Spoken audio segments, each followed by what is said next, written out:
गंदे बर्तनों के ढेर से घबराकर बीवी बड़बड़ाई, चिराग का जिन हमेशा मर्दों को ही क्यों मिलता है, ख्वातीन को क्यों नहीं मिलता। काश आज मेरे पास भी कोई जिन होता तो मेरा भी हाथ बटा देता।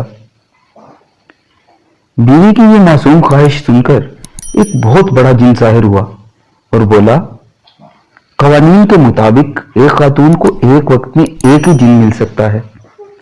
हमारे रिकॉर्ड के मुताबिक आपकी शादी हो चुकी है और तुम्हें तुम्हारा जिन मिल चुका है।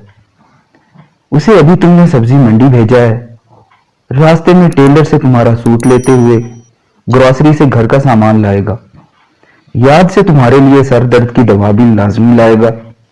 उसके बाद वो अपने काम काज पर जाएगा और आते आते शाम को तुम्हारे लिए तुम्हारी पसंद की आइसक्रीम भी ले आएगा। तुम्हारा जिन अगरचे थोड़ा टाइम ज्यादा लेता है, मगर चिराग वाले जिन से ज्यादा मेहनती और ज्यादा काम करने वाला है, और इतना कुछ करने के बाद जलीलो ख्वार भी होगा। ये सब हमारे बस से बाहर है।